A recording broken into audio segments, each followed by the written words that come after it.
Those Shoes by Maribeth Boat. Hello! Welcome to Read Aloud Time with Miss Sorden. Yay! I'm so glad you're here with me for Read Aloud Time. Yay! Are you ready? Of course you're ready for those shoes. Sit back, relax, and enjoy. I have dreams about those shoes. Black high tops, 2 white stripes. Buy these shoes.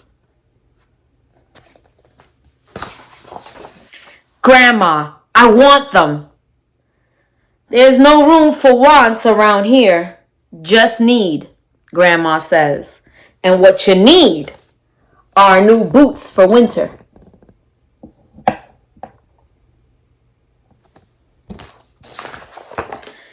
Brandon T comes to school in those shoes. He says he's the fastest runner now, not me. I was always the fastest before those shoes came along. Nate comes to school in those shoes. Antonio and I count how many times Nate goes to the bathroom. 7 times in one day. So he can walk up and down the hallway real slow.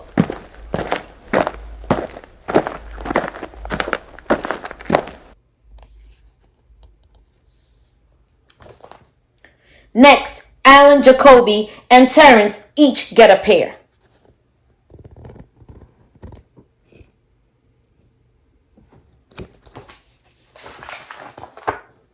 Then, one day, in the middle of kickball, one of my shoes comes apart. Looks like you could use a new pair, Jeremy, Mr. Alfrey, the guidance counselor, says. He brings out a box of shoes and other stuff he has for kids who need things.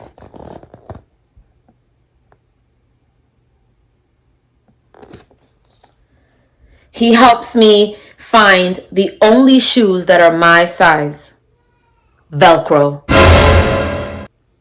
Like the ones my little cousin Marshall wears. They have an animal on them from a cartoon I don't think any kid ever watched.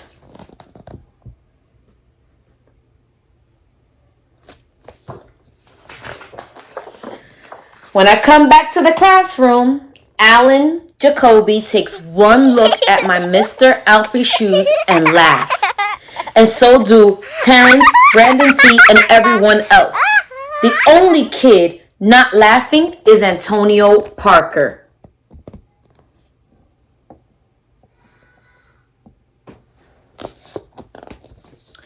At home, Grandma says, "How kind of Mr. Alfrey." I nod and turn my back. I'm not going to cry about any dumb shoes. But when I'm writing my spelling words later, every word looks like the word shoes. And my grip is so tight on my pencil, I think it might bust.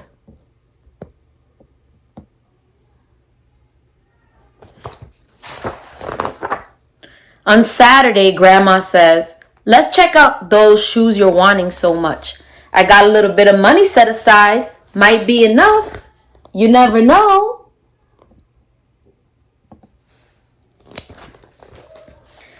At the shoe store, Grandma turns those shoes over so she can check the price. When she sees it, she sits down heavy. "Maybe they wrote it down wrong," I say.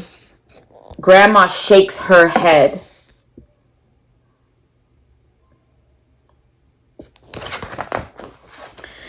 Then I remember the thrift shops.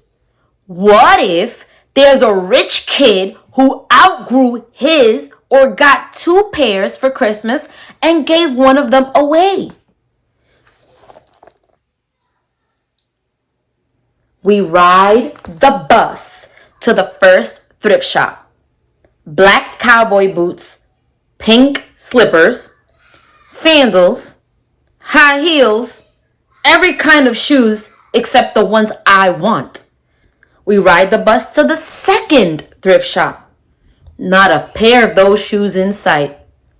Around the corner, in the third thrift shop, I see something in the window. Ooh, I wonder if they have those shoes.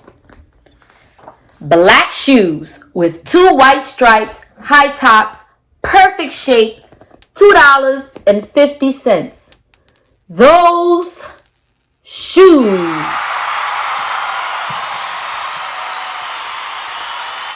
My heart is pounding so hard as I take off my shoes and hitch up my baggy socks. How exciting, Grandma says. What size are they? I shove my foot into the first shoe, curling my toes to get my heel in. I don't know, but I think they fit. Do you think they fit? Grandma kneels on the floor and feels for my toes at the end of the shoe. Oh, Jeremy, she says, I can't spend good money on shoes that don't fit.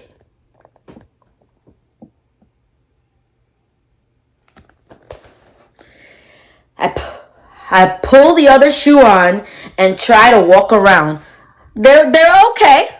They're okay, I say, holding my breath and praying. And just praying that my toes will fall off right now, right there. My toes just fall off completely. But my toes don't fall off. I buy them anyway with my own money, and I squeeze them on and I limp to the bus stop.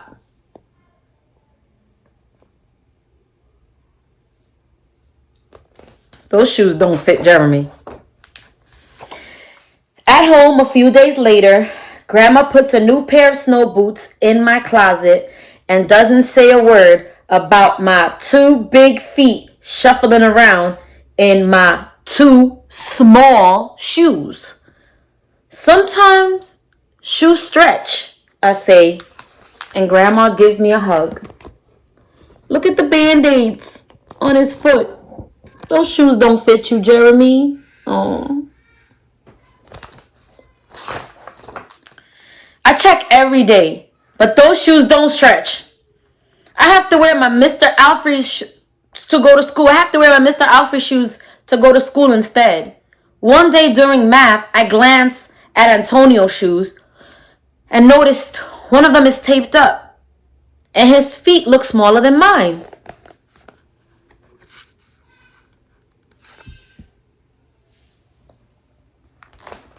After school, I head to the park to think. Antonio is there, the only kid who didn't laugh at my Mr. Alfred shoes.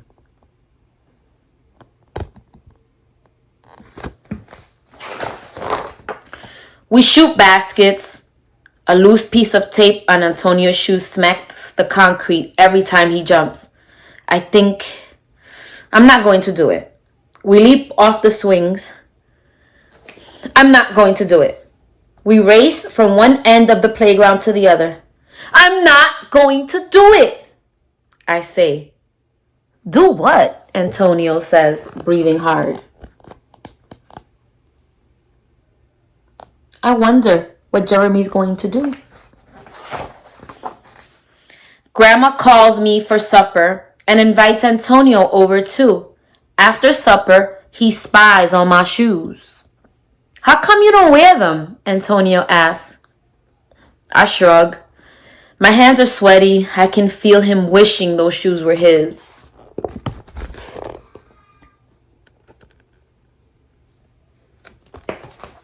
That night, I am awake for a long time thinking about Antonio. When morning comes, I try on my shoes one more time.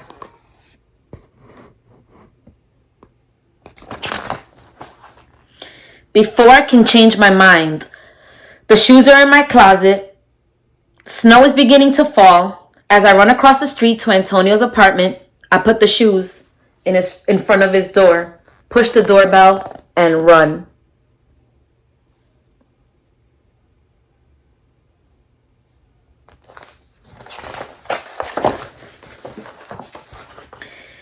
school, Antonio was smiling, big in his brand new shoes. I feel happy when I look at his face and mad when I look at my Mr. Alfred shoes.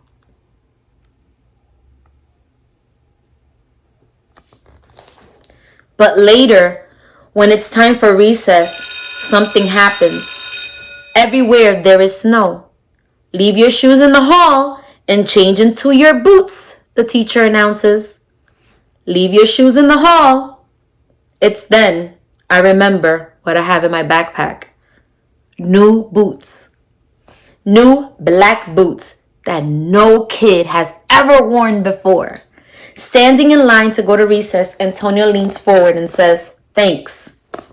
I smile and give him a nudge.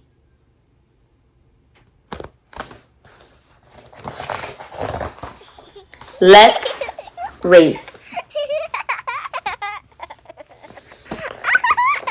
I hope you enjoyed those shoes.